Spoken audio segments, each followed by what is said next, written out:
प्रेम कुमार।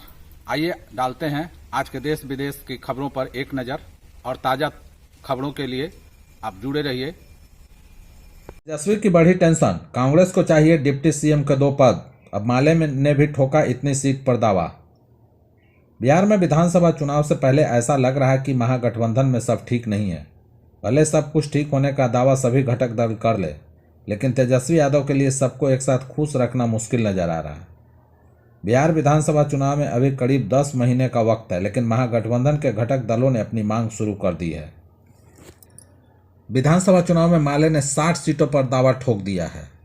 दरअसल आरजेडी नेता तेजस्वी यादव ने जहां माई बहन मान सम्मान योजना की घोषणा की है, वहीं कांग्रेस ने 2 डिप्टी सीएम बनाने का दावा कर दिया है।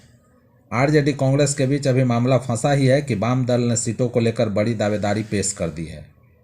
माले विधायक दल के नेता महबूब आलम ने कहा कि आगामी चुनाव में हम लोगों को 60 सीट मिलनी चाहिए। पिछले 5 सालों में वाम दल ने जमीन पर सबसे ज़्यादा काम किया है। जेट स्ट्रीम ने बढ़ाया बिहार का तापमान। बिहार में जेट स्ट्रीम जमीन से 12.6 किलोमीटर ऊपर 220 किलोमीटर प्रति घंटे की रफ्तार से चल रही है। इसने बिहार में मौसम का मिजाज बदल दिया है। जेट स्ट्रीम के कारण तापमान ऊपर से नीचे हो रहा है। सुबह घना कोहरा छा जा रहा है। मौसम वैज्ञानिकों का कहना है कि तापमान और बढ़ेगा, कोहरा भी बना रहेगा। फिलहाल बिहार में कोहरे से राहत नहीं मिलने वाली है। पटना में हवा की गुणवत्ता की बात करें तो पटना एयरपोर्ट के आसपास की हवा रेड जोन में हो गई है। गांधी मैदान की हवा ऑरेंज जोन में रही है। गांधी मैदान की हवा की गुणवत्ता में पहले से सुधार हुआ है। मौसम विभाग के माने तो अगले 3 दिनों में बिहार में अधिकतर इलाकों में तापमान 2 से 3 डिग्री सेल्सियस तक बढ़ सकती है। मौसम विभाग का कहना है कि जेट स्ट्रीम हवाएं जब बिहार पहुंचती है तो तापमान बढ़ा देती है, साथ ही कोहरे की संभावना भी बनी रहती है। टैंकर से निकली 50 लाख से ज़्यादा की शराब, 2 तस्कर गिरफ्तार। सिल्लीगुड़ से लाई जा रही थी शराब की खेप। बिहार के अररिया जिले में उत्पाद विभाग ने बड़ी कार्रवाई करते हुए 50 लाख रुपए से अधिक की विदेशी शराब जब्त की है। इस मामले में 2 तस्करों को गिरफ्तार किया गया है। ये तस्कर शराब को टैंकर में भरकर ला रहे थे। पुलिस को इस मामले में सूचना मिली, जिसके बाद टीम ने तस्करों को पकड़ लिया है। बता दें कि यह घटना अररिया के जोकीहाट टोल प्लाजा की है, जहां उत्पाद विभाग की टीम ने गुप्त सूचना के आधार पर छापेमारी की। सिल्लीगुड़ी से शराब की बड़ी खेप टैंकर में छुपाकर मुजफ्फरपुर ले जाई जा रही थी। पुलिस ने जब टैंकर को रुकवाकर जांच की तो उसमें से 3,555 लीटर विदेशी शराब मिले, जिसे तस्करों ने बड़ी सफाई से छिपा कर रखा था। इस मामले में उत्पाद अधीक्षक निरंजन कुमार झा ने बताया कि गुप्त सूचना पर टीम ने कार्रवाई की है। जांच के दौरान टैंकर को रोका गया और जांच के दौरान शराब बरामद की गई। गिरफ्तार तस्कर मुजफ्फरपुर जिले के रहने वाले हैं। पुलिस ने दोनों तस्करों को हिरासत में लेकर पूछताछ शुरू कर दी है और यह पता लगाने की कोशिश की जा रही है कि शराब के इस खेप के पीछे कौन कौन लोग शामिल हैं और इसे कहां पहुंचाया जाना था। बता दें कि बिहार में शराबबंदी लागू है, लेकिन इसके बावजूद तस्करी के मामले लगातार सामने आते रहते हैं। इंटरनेट की उपलब्धता और स्मार्ट मोबाइल का ग्रामीण क्षेत्रों तक प्रचार प्रसार के कारण बिहार के ग्रामीण क्षेत्रों में डिजिटल साक्षरता तेजी से बढ़ी है। कई वर्गों में यह देश के औसत से ज़्यादा दर्ज की जा रही है। डिजिटल साक्षरता, वित्तीय डिजिटल लेन देन सक्षमता बढ़ने के पीछे बैंकिंग व्यवस्था में तकनीकी नवाचार, नए ग्राहक मित्र सॉफ्टवेयर का प्रचलन होना मुख्य कारण है। राष्ट्रीय प्रतिदर्श सर्वेक्षण संगठन की ओर से जारी ताज़ा रिपोर्ट के अनुसार बिहार में ऑनलाइन बैंकिंग को लेकर युवाओं के बीच आई जागृति से ग्रामीण क्षेत्र में के युवा भी घर बैठे बैंकिंग लेन देन कर रहे हैं, नेट से सूचना ढूंढ रहे हैं। और सबसे खास बात यह कि इस डिजिटल साक्षरता में ग्रामीण महिलाएं सबसे आगे है। शिक्षा विभाग ने टीचर ऑफ द मंथ की घोषणा कर दी है। राज्य के 1 दर्जन शिक्षकों के बेहतर प्रदर्शन के लिए उन्हें सम्मानित किया गया है। एसीएस एस सिद्धार्थ ने उत्कृष्ट कार्य के लिए बिहार के 12 शिक्षकों को सम्मानित किया है।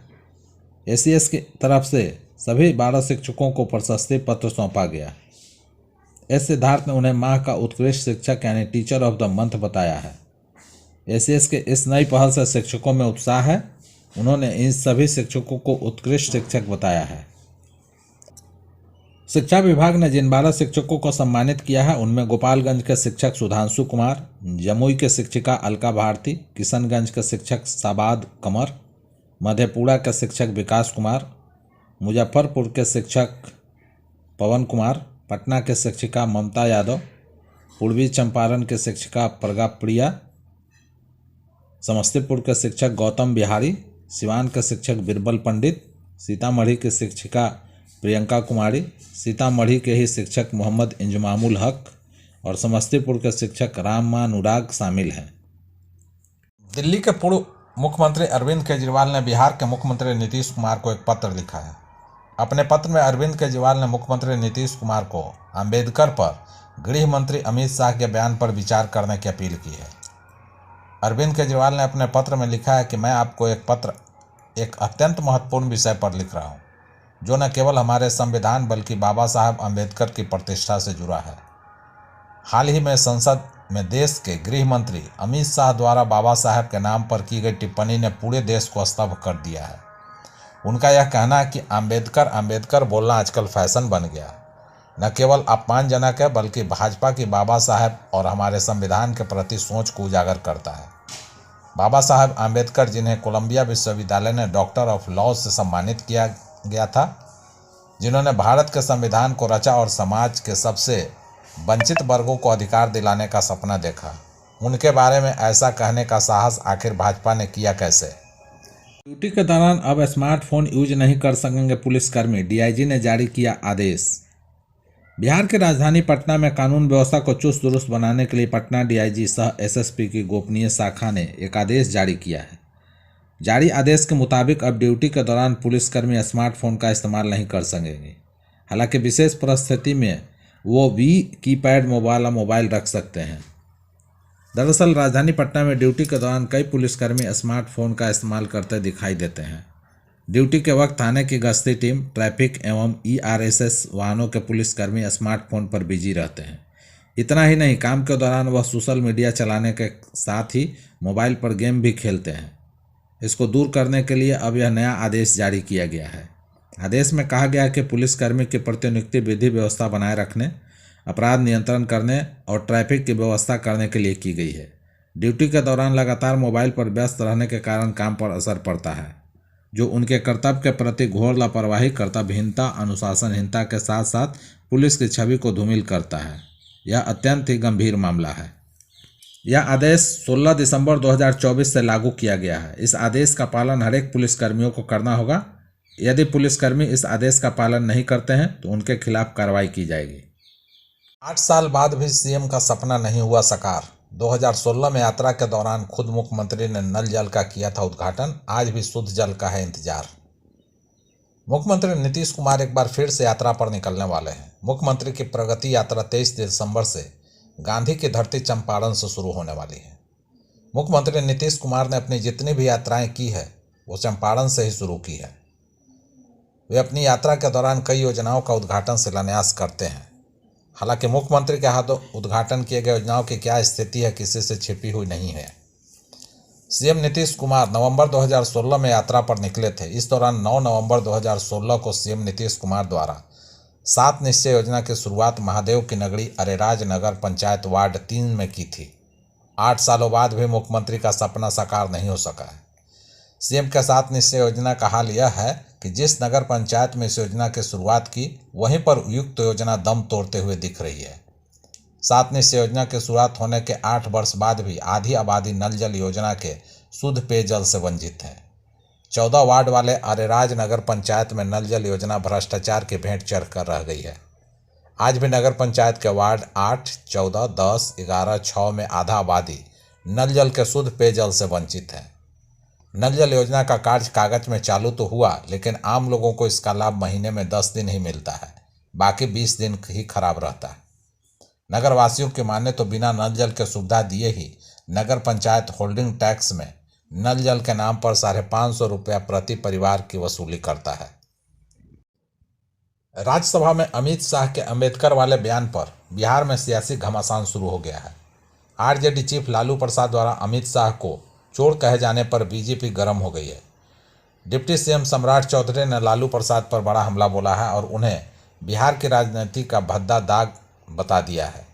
सम्राट यहीं रुके नहीं, लालू को बहुत कुछ सुना गए। लालू प्रसाद पर पलटवार करते हुए सम्राट चौधरी ने जोरदार हमला बोला उन्होंने कहा कि लालू यादव खुद राजनीतिक तौर पर एक चोर साबित हुए हैं। लालू प्रसाद अमित शाह को क्या बोलेंगे? लालू तो बिहार के खजानों को चुराने वाले व्यक्ति हैं, जिसने बिहार के गरीबों का पैसा चुराने का काम किया। एक पंजीकृत अपराधी देश के गृह मंत्री को गाली देने का काम कर रहा है। लालू जैसा अपराधी जिस राज्य में रहेगा वह राज्य कभी बड़ा नहीं हो सकता। डिप्टी सीएम यहीं रुके नहीं, उन्होंने आगे कहा कि यह दुर्भाग्य है कि बिहार का लालू जैसे नेता बिहार के लोगों को झेलना पड़ता है। लालू जेल से कहकर बाहर आए कि वह बीमार है, बाहर आकर राजनीति कर रहे हैं और लोगों को गाली देने का काम कर रहे हैं। बिहार के राजनीति के लालू प्रसाद एक बदनुमा दाग हैं। बाबा साहब का जिसने सपना पूरा करने का काम किया है वह नरेंद्र मोदी हैं। उन्होंने कहा कि लालू प्रसाद तो 90 के दशक में कहते थे कि रानी के पेट से राजा पैदा नहीं होगा, लेकिन उसी लालू ने पहले रानी लाया, फिर राजकुमार लाया, फिर राजकुमारी लाई। लालू प्रसाद अब किसको लाएंगे? लालू प्रसाद बिहार में लोकतंत्र का हत्यारा है। बता दें कि केंद्रीय गृह मंत्री अमित शाह द्वारा बाबा साहेब डॉक्टर भीमराव अंबेडकर के संदर्भ में की गई एक टिप्पणी को लेकर सियासत गर्म हो गई है। अमित शाह पर हमला बोलते हुए लालू ने कहा कि अमित शाह पागल हो गए हैं, उनके पास जानकारी का अभाव है। हम अमित शाह के पागलपन का खंडन करते हैं। बाबा साहब अम्बेडकर बहुत अच्छे आदमी हैं और हम उनका आदर करते हैं। अमित शाह के बयान को हमने सुना है, वह घृणा करते हैं। अमित शाह को इस्तीफा दे देना चाहिए और उनको भगाना चाहिए।